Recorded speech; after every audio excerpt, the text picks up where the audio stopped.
नमस्कार। स्वागत है हमारे YouTube channel lab tech basic पर। आज की वीडियो में बात करेंगे HbSAg टेस्ट के बारे में। ये टेस्ट क्या होता है और क्यों किया जाता है। आज की वीडियो बहुत ही इंफॉर्मेटिव होने वाली है, तो बने रहना वीडियो में। साथ ही अगर आपने अभी तक हमारे चैनल को सब्सक्राइब नहीं किया है तो अभी सब्सक्राइब कर लें और साथ ही बेल आइकन को भी दबा लें ताकि ऐसी ही नॉलेज वाली वीडियो की नोटिफिकेशन आपको मिल सके। HbSAg की फुल फॉर्म होती है hepatitis B surface antigen. HbSAg test हमें यह बताता है कि व्यक्ति को काफ़ी पहले या हाल ही में हेपेटाइटिस बी वायरस का इन्फेक्शन हुआ है या नहीं। इसको HBV यानी हेपेटाइटिस बी वायरस भी बोला जाता है। HBV की सतह पर कुछ खास एंटीजन मौजूद होते हैं जो कि हमारे इम्यून सिस्टम के एंटीबॉडीज़ बनाने के लिए उत्तेजित करते हैं। इन्फेक्शन होने के कुछ दिन बाद ही व्यक्ति का टेस्ट रिजल्ट पॉजिटिव आ जाता है। आमतौर पर शरीर वायरस को 6 महीने के अंदर ही अपने आप शरीर से हटा देता है। अगर किसी वजह से शरीर इस इन्फेक्शन को नहीं हटा पाता, ख़ास तौर से बच्चों में, तो ये इन्फेक्शन लंबे समय तक बॉडी के अंदर रह सकता है, जिसकी वजह से HbSAg टेस्ट का रिजल्ट पॉजिटिव आ सकता है। अगर इसका इलाज ना कराया जाए तो HBV इन्फेक्शन गंभीर रूप धारण कर लेता है और लीवर में सूजन, लीवर सिरोसिस और लीवर कैंसर जैसी कंडीशन पैदा कर सकता है। इस इन्फेक्शन के संपर्क में आने के बाद 6 से 12 हफ्तों में इसके लक्षण पैदा होने शुरू हो जाते हैं। यह संक्रमण शारीरिक संबंध बनाने, संक्रमित सुई का इस्तेमाल करने और शरीर से निकले किसी भी फ्लूइड से फैल सकता है और बच्चे को दूध पिलाने से माँ से बच्चे को भी हो सकता है। यह टेस्ट एक स्क्रीनिंग टेस्ट होता है जो कि हेपेटाइटिस बी के इन्फेक्शन का पता लगाने या हेपेटाइटिस के इलाज पर नज़र रखने के लिए किया जाता है। अब जान लेते हैं हेपेटाइटिस बी का टेस्ट कराने की सलाह क्यों दी जाती है। अगर परिवार में किसी या किसी करीबी रिश्तेदार को पहले कभी लीवर डिजीज़, लीवर सिरोसिस या लीवर कैंसर हुआ है तो ये टेस्ट कराने की सलाह दी जा सकती है। लीवर की कार्यप्रणाली की जांच के लिए भी HbSAg टेस्ट कराया जा सकता है।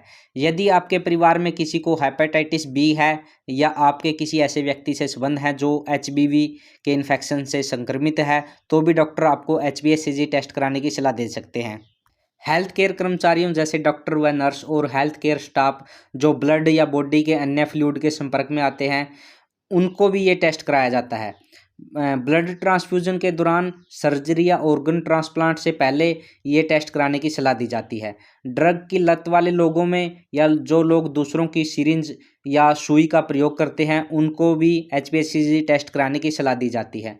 जिन बच्चों की माँ का HbSAg टेस्ट पॉजिटिव होता है, उन बच्चों का भी ये टेस्ट कराया जाता है।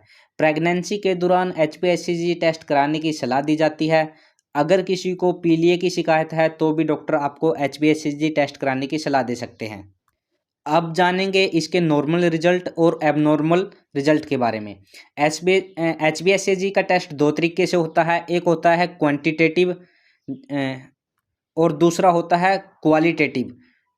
जो क्वालिटेटिव होता है उसके अंदर सिर्फ नेगेटिव या पॉजिटिव रिजल्ट का पता लगाया जाता है और जो दूसरा क्वांटिटेटिव मेथड होता है उसके अंदर जो रिजल्ट होता है उसकी रीडिंग का पता लगाया जाता है, जिसको वायरस लोड या वायरल लोड भी बोला जाता है।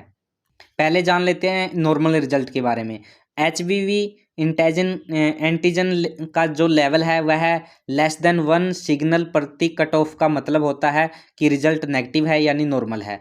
और अगर इसका result more than 1 cut off है तो इसको पॉजिटिव यानी एबनॉर्मल माना जाता है। अगर किसी व्यक्ति को एक्यूट और क्रोनिक इन्फेक्शन है लेकिन लक्षण दिखाई नहीं दे रहे हैं तो भी HbSAg का जो रिजल्ट है वह पॉजिटिव आ सकता है। HbSAg के इन्फेक्शन का पता वायरस के संपर्क में आने के बाद 1 से 9 हफ्ते के अंदर लगाया जा सकता है।